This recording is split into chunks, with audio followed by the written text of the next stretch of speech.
Indian married man are scared and they have every reason to be. आज शादी एक बोझ, लाइफ इम्प्रिजनमेंट से कम नहीं हो चुकी है, जिसकी वजह से बहुत सारे इंडियन मैरिड मैन सुसाइड कर रहे हैं। Yes, you heard it right. 2021 में 80,000 Indian married man committed suicide. 2022-2023 साल दर साल ये आंकड़ा बढ़ता जा रहा है। इस 80,000 वाले सुसाइड के आंकड़े में 4,237 इंडियन मैरिड मैन ने अपनी सुसाइड नोट में शादी को अपनी सुसाइड का जिम्मेदार ठहराया है। वेट। आदमी को तो दहेज के लिए औरतों की तरह मेंटली टॉर्चर नहीं किया जाता है, ना ही उनके साथ डोमेस्टिक वायलेंस होता है, और ना ही उनके ऊपर कोई अननेसेसरी प्रेशर होता है कि जॉब छोड़कर घर बैठ जाना, घर संभालना और हाउस हस्बैंड बनने का। तो फिर ये कैसे हो सकता है कि इंडियन मैरिड मैन के suicide cases Indian married women से ऑलमोस्ट 3 गुना ज्यादा है?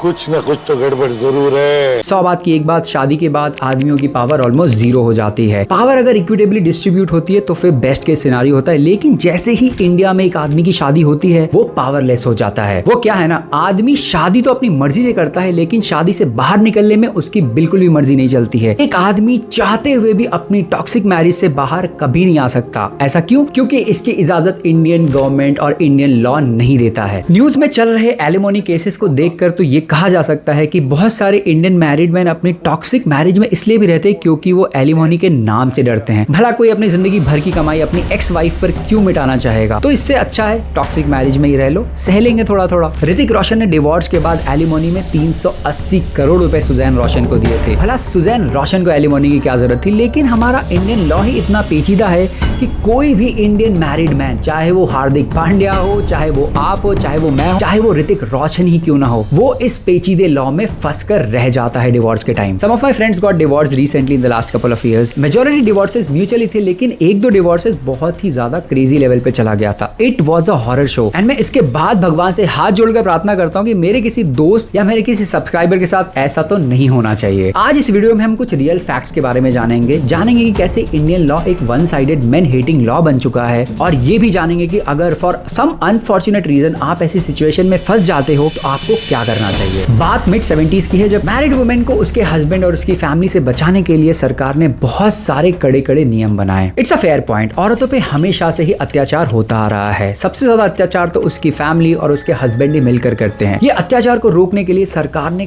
कड़े से कड़े नियम बनाए, लेकिन विमेन की प्रोटेक्शन के लिए बनाए गए ये लॉज कब एंटी मेन लॉज बन गए ये किसी को भी पता भी नहीं चला। And then women got smart, in fact they got cunningly over smart. They realise कि जो लॉज उनके प्रोटेक्शन के लिए बनाए गए हैं वो इसी लॉ को मिसयूज करके तोड़ मरोड़ के अपने हस्बैंड और उसकी फैमिली को बर्बाद कर सकते हैं अपनी कुछ भी बात मनवाने के लिए। बेसिकली ऐसी औरतें जिनका रिवेंज माइंडसेट होता है, वो डाउरी, हरासमेंट और ये सारे लॉज को मिसयूज करके अपने हस्बैंड और अपनी फैमिली पर झूठे इल्जाम लगाने लग गए और उनको जेल भिजवाने लग गए। In short, women started blackmailing main and their family. और हद तो तब हो गई जब विमेन रियलाइज कि इस लॉ को यूज करके वो पैसे भी कमाना स्टार्ट कर सकती हैं। ये न्यूज देखिए, कर्नाटका की एक औरत ने पैसे कमाने के लिए लगभग 7 बार शादी कर ली। ये औरत अपने हर पति के साथ लगभग 6 महीने रहती और उसके बाद डिवोर्स फाइल कर देती। डिवोर्स में सेक्शन 498 लॉ का फायदा उठाते वो मेंटेनेंस मनी की डिमांड करती। इनफैक्ट अगस्त 2024 तक इस औरत के पास 6 अलग अलग आदमियों से एलिमनी और मेंटेनेंस मनी आता था, और तो और 7वां शिकार इसने ऑलरेडी फंसा रखा है। ना ये औरत स्टूपिड है और ना ही वो आदमी जो इसके प्यार में फंस जाते हैं। स्टूपिड है तो हमारा इंडियन लॉ और हमारा जज, जिसको 7वें शादी के बाद रियलाइज होता है कि ये औरत लॉ का मिसयूज करके पैसे कमाने में लगी हुई है। ये तो सिर्फ एक लॉ था। हमारे इंडियन पीनल कोड में इतने मेजर लॉज बनाए गए हैं कि एक औरत चाहे तो उसका मिसयूज करके अपने पति और उसकी फैमिली को बर्बाद कर सकती है, एंड वर्स्ट केस में उसको सुसाइड के लिए मजबूर कर सकती है। And you know the worst thing, जब सारे सबूत ये चीख चीख कर चिल्ला रहे होंगे कि इस औरत ने इस लॉ का मिसयूज किया है, मनगढ़ंत और झूठा आरोप लगाया है, तभी उस क्षण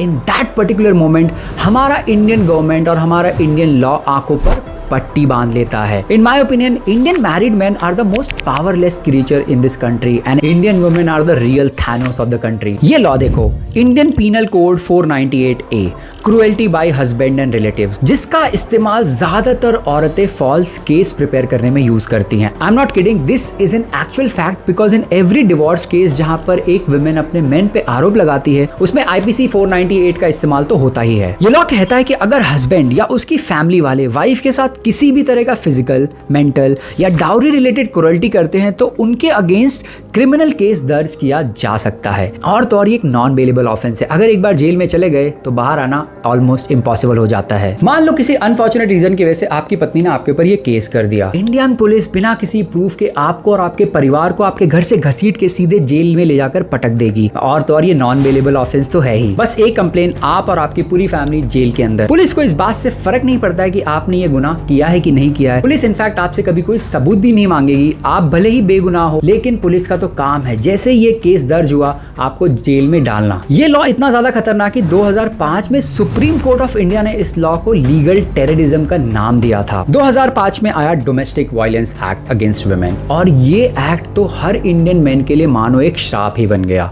ये एक्ट के मुताबिक वाइफ उसके हस्बैंड या ससुराल वालों के फिजिकल, मेंटल, इमोशनल, सेक्सुअल या फाइनेंशियल अब्यूज के अगेंस्ट कंप्लेन कर सकती है। But here is where it gets super interesting. FIR तो होगा ही, आपका और आपका पूरा परिवार तो जेल जाएगा, लेकिन ये सेकेंडरी है। ये केस दर्ज होने के तुरंत बाद पुलिस आपको और आपके पूरे परिवार को आपके अपने घर से धक्के मार के बाहर निकाल देगी और उस घर में सिर्फ और सिर्फ रहने का हक रहेगा आपकी पत्नी का। पूरे डोमेस्टिक वायलेंस एक्ट में कहीं पर यह मेंशन नहीं है कि अगर आदमियों के साथ इमोशनल टॉर्चर हुआ, सेक्सुअल हरासमेंट हुआ, डोमेस्टिक अब्यूज हुआ, डोमेस्टिक वायलेंस हुआ या फिर किसी भी तरह का mental torture. Basically policy makers जब 2005 में लॉ पास कर रहे थे, उन्हें लगा आदमियों के साथ ऐसा कोई कुछ कर भी क्यों सकता है। असली प्रॉब्लम तो सिर्फ और सिर्फ आदमियों की होती है। The whole law is just one sided and it is only and only for Indian married women. Unfortunately एक हस्बैंड के साथ अगर उसकी वाइफ डोमेस्टिक वायलेंस कर रही है, सेक्सुअली हरास कर रही है, मेंटली टॉर्चर कर रही है, इमोशनली स्ट्रेस कॉज कर रही है, तो आदमी अगर पुलिस स्टेशन में जाकर रिपोर्ट भी लिखाना चाहे तो उसको कोई भी फेवर नहीं मिलेगा। और तो और वर्स्ट पार्ट, पुलिस रिपोर्ट लिखने से ही मना कर देगी। लेकिन इन सारे लॉ में सबसे खतरनाक है आईपीसी 376 मैरिटल रेप लॉ। इस लॉ के अकॉर्डिंग अगर मैरिड मैन और वुमेन घर के अंदर एक साथ रहते हैं और अगर मैरिड मैन ने नॉन कंसेंटेड सेक्स किया यानी कि रेप किया है तो मैरिटल रेप अलाउड है। लेकिन अगर हस्बैंड और वाइफ किसी कारणवश से अलग अलग घर में रहते हैं तो वाइफ अपने हस्बैंड में रेट्रोस्पेक्टिवली ये इल्जाम लगा सकती है कि इसने मेरा रेप किया था पहले और इस पे भी नॉन बेलेबल केस दर्ज हो जाता है हस्बैंड के against. And here's how every vengeful women of this country is misusing this law in their divorce cases. सोचो for whatever unfortunate reason husband और वाइफ अलग अलग घर में रहते हैं बिकॉज वो डिवोर्स से गुजर रहे हैं। सडनली वाइफ का लॉयर उन्हें आईपीसी 376 मैरिटल रेप का सुझाव देता है एंड वाइफ के दिमाग में बत्ती जल जाती है। अब वो अपने हस्बैंड को बोलती है अगर तुम मेरे कंडीशन ABCD से नहीं मानते हो तो मैं तुम पे रेप का केस डाल दूंगी और तुम ये प्रूव भी नहीं कर पाओगे कि तुमने मेरा रेप नहीं किया है। ये है इस लॉ की ताकत। इमेजिन उस आदमी की इस सोसाइटी में इज्जत क्या रह जाएगी जब उसके ऊपर एक झूठा रेप केस लगा दिया जाएगा। सोसाइटी डजंट केयर कि आप झूठ बोल रहे हो कि सच बोल रहे हो।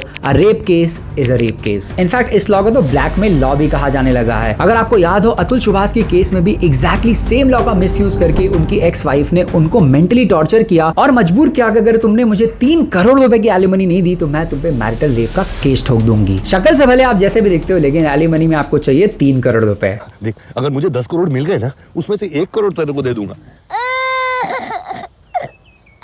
अरे ज्यादा चाहिए? चलो 2 करोड़ दे दूंगा। चल 3 करोड़ देता हूं। अरे फिर कितने चाहिए? Now let's talk about the elephant in the room. IPC 125A Maintenance and Alimony Law. ये लॉ कहता है कि डिवोर्स के बाद अगर वाइफ अपनी बेसिक नीड खुद से फुलफिल नहीं कर पाती तो हस्बैंड को उसे एलिमनी और मेंटेनेंस चार्जेस देने पड़ते हैं। लेकिन कई बार पढ़ी लिखी, वेल क्वालिफाइड, बहुत ज्यादा सक्सेसफुल वुमेन भी अपना नौकरी, अपना बिजनेस बंद करके इस लॉ का मिसयूज करने के पीछे लग जाती हैं और गवर्नमेंट से अपील करती हैं कि since I can't fulfil my basic need तो मुझे मेंटेनेंस और एलिमनी चार्जेस तो चाहिए ही चाहिए। और इंडियन लॉ भी इस बात को डिनाई नहीं कर पाता है। आज पूरे इंडिया में एलिमनी की न्यूज हर न्यूज चैनल पे आपको दिख जाएगी क्योंकि पूरे इंडिया के मैरिड मैन डरे हुए हैं क्योंकि उनसे भारी भरकम एलिमनी और मेंटेनेंस चार्जेस वसूले जा रहे हैं just to settle the divorces. Hrithik Roshan और सुजैन रोशन के डिवोर्स में ऋतिक रोशन को 350 करोड़ रुपए देने पड़े एलिमनी में। वहीं अरबाज खान और मलाइका अरोड़ा खान के डिवोर्स में अरबाज खान को 15 से 20 करोड़ रुपए देने पड़ गए एलिमनी के लिए। भला सुजैन रोशन और मलाइका अरोड़ा खान को पैसे की क्या कमी हो रही थी। एंड ये IPC 125A एलिमोनी लॉ के सबसे नए विक्टिम बन गए हमारे प्यारे सुंदर से दिखने वाले युजवेंद्र चहल और धनश्री वर्मा का डिवोर्स केस तो इंडिया में इस समय सबसे ब्रेकिंग न्यूज बन चुका है, क्योंकि अलेजली धनश्री ने डिवोर्स को सेटल करने के लिए चहल से 60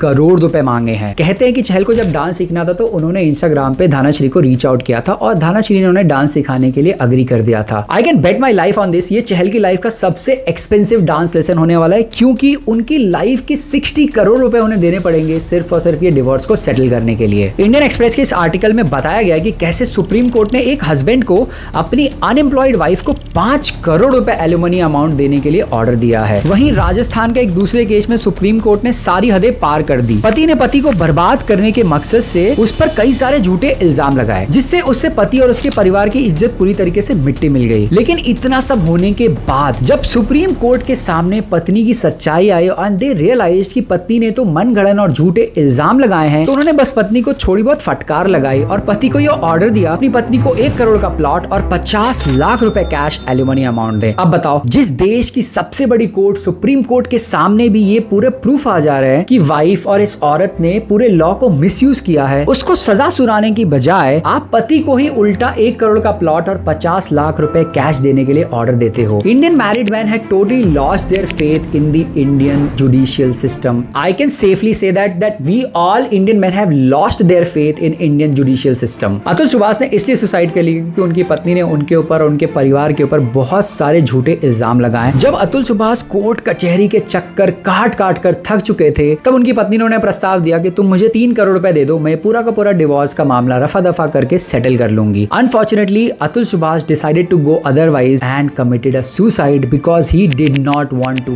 पे her even a single penny. इस वीडियो में तमाम लॉज के इंटरप्रिटेशन और बहुत सारे एग्जांपल्स को देखकर आप ये तो समझ ही गए होंगे कि at this moment in 2025 Indian man are the powerless creature in the whole country. लेकिन एक मैरिड वुमेन जब चाहे उठकर आपके और आपके पूरे परिवार को बर्बाद कर सकती है इन सारे लॉज को मिसयूज करके। और इतना सब खोने के बाद भी अगर पति पत्नी का कोई बच्चा है तो 90% केसेस में बच्चे की कस्टडी माँ को ही दी जाती है, जैसे पिता तो बच्चे का ख्याल रख ही नहीं सकता है। I don't know Indian government और इंडियन पीनल कोड मेन के बारे में इतना नीचा क्यों सोचता है। हमारे शिखर धवन का एग्जांपल ले लो, 11 साल का उनका बेटा है, लेकिन 11 साल में उन्होंने लगभग 2 साल से भी ज्यादा अपने बेटे के साथ स्पेंड नहीं किया है। मेजॉरिटी ऑफ द केसेस में डिवोर्स के बाद औरत और आदमी के रिश्ते ऑलमोस्ट खत्म से हो जाते हैं, लेकिन बहुत सारी औरतें वेंजफुल हो जाती हैं। तो जैसे उनको कस्टडी मिल जाती है तो वो अपने पति या फिर बच्चे के पिता से भी उसको मिलने के लिए रोकने लग जाती हैं। यहाँ पर वो आदमी जिसने अपना घर संसार अपना परिवार सब कुछ खोया, अल्टीमेटली अपना बच्चा भी खो देता है। अब मुझे ये बताओ, इतना कुछ होने के बाद भला कौन सा आदमी डिप्रेशन में नहीं जाएगा और कौन सुसाइड नहीं कमिट करेगा। In the world of Yuzvendra Chahal, Hrithik Roshan and Atul Subhash, be like Hardik Pandya. भाई को एलिमनी में 0 रुपीज देने पड़े। यस, पिछले कई सालों से हार्दिक पांड्या का ये वीडियो वायरल हो रहा है जहां पर उन्होंने कहा है कि उन्होंने अपनी सारी प्रॉपर्टी अपनी माँ के नाम पे ऑलरेडी कर दी है ताकि डिवोर्स के केस में उनको अपनी प्रॉपर्टी आधी देनी ना पड़ जाए। फादर के अकाउंट में मम्मी का नाम है, भाई के अकाउंट में भी और मेरे अकाउंट में भी। मदर इज मोस्ट इम्पोर्टेंट यार, सब उनके नाम पे। From having a car to having a house to everything. Like मेरा भरोसा नहीं, मैं मेरे नाम पे नहीं लूंगा, मतलब मेरे नाम पे मैं नहीं लूंगा, 50% किसी को देना नहीं आगे जाके। लेकिन इंडियन एलिमनी लॉ को प्रॉपर्टी से कुछ लेना देना ही नहीं है, ये एक मिस इन्फॉर्मेशन इंटरनेट पे फैल रही है। इंडियन पीनल कोड 125A ये कहता है कि अगर आप बिजनेस या जॉब करके जितना भी पैसा कमाते हो आपको उसमें से ही एलिमनी और मेंटेनेंस चार्जेस देने पड़ते हैं। तो Hardik Pandya IPL Indian cricket team में खेल के जितने भी पैसे कमाते हैं उनको उसमें से ही एलिमनी देनी पड़ती, लेकिन आज वो 0 एलिमनी देते हैं। तो फिर अपनी सारी प्रॉपर्टीज माँ के नाम पे करने का क्या फायदा। हालांकि लॉ ये नहीं कहता, लेकिन अगर एक औरत चाहे, अगर वाइफ चाहे तो अपने हस्बैंड की सारी प्रॉपर्टी वो 50% अपने नाम पे कर सकती है व्हाइल डिवोर्स इज ऑनगोइंग। ऐसा करके हार्दिक पांड्या ने अपनी सारी प्रॉपर्टी तो सेफगार्ड कर ली, लेकिन एलिमनी और मेंटेनेंस चार्जेस उनको अब भी भरना पड़ता। तो फिर हमारा हार्दिक पांड्या बच कैसे गया, उसको एलिमनी क्यों नहीं देने पड़ा। देखो, पहली बात तो यह कि हार्दिक पांड्या और नताशा स्टोंकोविच का डिवोर्स काफी म्यूचुअल था। सेकेंडली, नताशा स्टोंकोविच खुद ही बहुत सारे पैसे अर्न करती है, तो उनके पास इंडियन कोर्ट में जाके एलिमनी और मेंटेनेंस चार्जेस मांगने का कोई हक नहीं बनता था। और तो और हार्दिक और नताशा अपने बच्चे की ज्वाइंट कस्टडी भी रखते हैं। अब नताशा कोर्ट में जाकर ये नहीं कह सकती कि मुझे अपनी बेसिक नीड्स पालने के लिए एलिमनी और मेंटेनेंस चार्जेस की जरूरत है, और तो और वो ये भी अग्री नहीं कर सकती कि मैं बच्चे को अकेले पालना चाहती हूँ, इसकी वजह से ना उन्हें चाइल्ड सपोर्ट मिलता है और ना ही एलिमनी और मेंटेनेंस चार्जेस की कोई बात आती है। बेसिकली नताशा ने सारे फैक्टर्स खुद वेइन करके समझ गई कि ना वो एलिमनी मांग सकती है ना ही मेंटेनेंस चार्ज मांग सकती है, और इस वजह से हमारा हार्दिक पांडे एलिमनी और मेंटेनेंस चार्जेस देने से बच गया। कभी सोचा है कि बाहर की कंट्रीज जैसे यूएस और यूके में डिवोर्स तो होते हैं, लेकिन वहां पे एलिमनी का क्या सिस्टम है? देखो यूएस और यूके में सारे के सारे डिवोर्स रिलेटेड लॉज बहुत ज्यादा जेंडर न्यूट्रल है, ना ही विमेन बायस्ड है ना ही मेन बायस्ड है, और तो वहां पे एलिमनी ऑलमोस्ट ना के बराबर है। वहां पर डिवोर्स होने पर कोर्ट हस्बैंड और वाइफ की सारी प्रॉपर्टी, सारी धन, सारी संपत्ति इकट्ठा करती है और दोनों में आधी आधी बांट देती है। आपको जेफ बेजोस और बिल गेट्स का डिवोर्स केस तो बहुत अच्छे से याद ही होगा। यस, इन्होंने अपने वाइफ्स को अमेरिकन लॉ के इक्विटेबल डिस्ट्रीब्यूशन और कम्युनिटी प्रॉपर्टी लॉ के तहत भारी भरकम अमाउंट पे किया था, लेकिन ये एलिमनी और मेंटेनेंस चार्जेस नहीं था। This was a divorce settlement charge, जो कि इंडिया में भी एप्लीकेबल होता है, लेकिन वहां पर ऐसा मेंटेनेंस और एलिमनी का कुछ सीन ही नहीं होता है। इनफैक्ट अगर वाइफ पहले से अर्न कर रही है किसी जॉब या किसी बिजनेस के थ्रू, तो वहां पे उनको एलिमनी बिल्कुल जीरो मिलता है। और तो और अगर किसी कारणवश वाइफ अनएम्प्लॉयड भी रहती है तो कोर्ट उनको बोलती है कि आप पहले जाओ जॉब ढूंढो, जब तक जॉब नहीं ढूंढ लेते तब तक पति आपको सपोर्ट करेगा in maintenance and alimony charges, लेकिन आपको जल्दी से जल्दी जॉब ढूंढ के अपने पैरों पे खड़ा होना है। हमारे इंडियन सिस्टम जैसा नहीं कि बस आप डिवोर्स ले लो और आपको साल दर साल फ्री की मेंटेनेंस और एलिमनी चार्जेस तो मिलते ही रहेंगे। तो एक बहुत बड़ा सवाल आता है, क्या इंडियन मैरिड मैन अपनी मर्जी से डिवोर्स ले सकते हैं? आप रियलाइज करते हो कि आपकी मैरिज बहुत टॉक्सिक होती जा रही है, मेंटली स्ट्रेसफुल हो रही है और किसी भी तरीके से अब आप साथ नहीं रहना चाहते हो, तो क्या आपको लगता है कि आप बहुत इजीली डिवोर्स ले सकते हो? इसका वन वर्ड आंसर है मेरे पास, नो। भारत के हिंदू मैरिज एक्ट 1955 के अकॉर्डिंग डिवोर्स लेना बहुत ही लेंदी और कॉम्प्लिकेटेड प्रोसेस है। अगर आदमी डिवोर्स लेना चाहे और पत्नी की सहमति है तब तो म्यूचुअल डिवोर्स पॉसिबल है, लेकिन अगर आदमी डिवोर्स लेना चाहे और पत्नी किसी कारणवश से बोल दे कि मुझे डिवोर्स नहीं लेना है, वो कंटेस्टेड डिवोर्स हो जाता है और इसका प्रोसेस 10 से 15 साल तक चलता रहता है। और तो और इसके अलावा मैक्सिमम केसेस में इंडियन कोर्ट फीमेल के पक्ष में ही फैसला सुनाती है। तो अगर किसी भी इंडियन मैरिड मैन को डिवोर्स लेना है क्योंकि वो किसी टॉक्सिक मैरिज में फंसे हुए हैं, तो उनको अपनी पत्नी के अगेंस्ट बहुत ही ठोस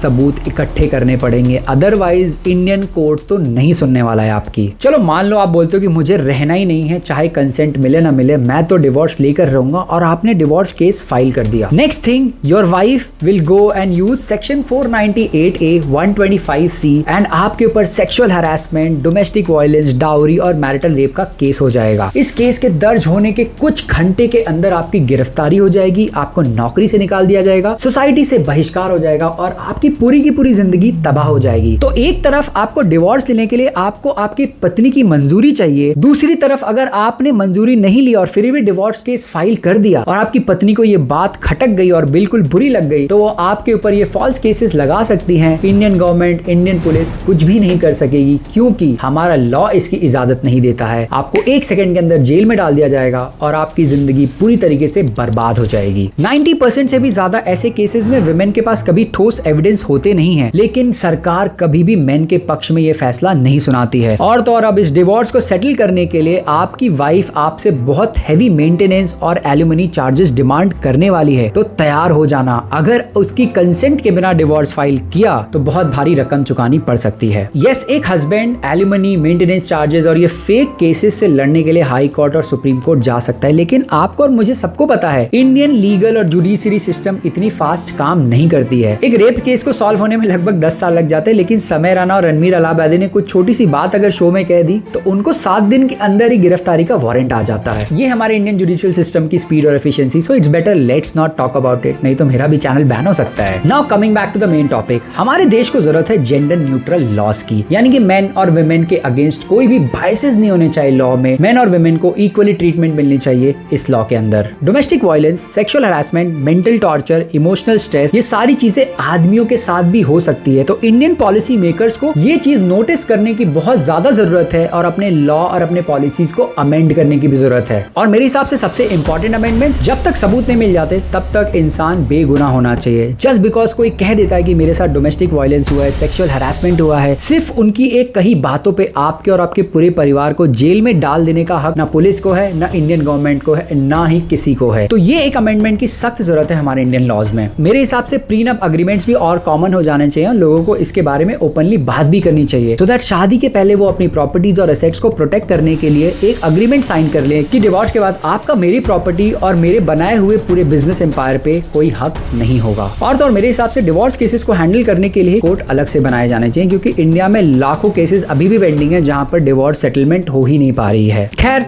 I am just a YouTuber and I am sure मेरे सजेशन से इन पॉलिसी मेकर्स को 1% भी फर्क नहीं पड़ने वाला है और वो इन्फ्लुएंस नहीं होने वाले, लेकिन मेरे व्यूअर्स आप सबको तो मैं सच और रियलिटी बता ही सकता हूँ। आई होप ये वीडियो आपको स्कैरी, इंटरेस्टिंग और इंसाइटफुल लगा होगा, तो प्लीज अपने फ्रेंड्स, फैमिली सबके साथ शेयर करो। मैं किसी भी तरीके से ये नहीं कह रहा हूँ कि आप शादी मत करो। I am not trying to scare you away from marriage. Definitely शादी करो, because getting married is one of the most happy and fulfilling feeling in the whole world, but be careful. अगर आपके साथ ऐसी कुछ भी घटना हो रही है, स्पेशली मैरिड मैन, तो आज पूरे इंडिया में बहुत सारे एनजीओज और वॉलंटियर ग्रुप्स हैं जिनको आप ज्वाइन कर सकते हो और वो आपको स्टेप बाय स्टेप गाइड कर देंगे कि कैसे इस चक्रव्यूह से निकला जाए। मैं हूं Shashank Gupta and this is karmic लड़का for you, and yes, please don't forget to subscribe this channel. धन्यवाद।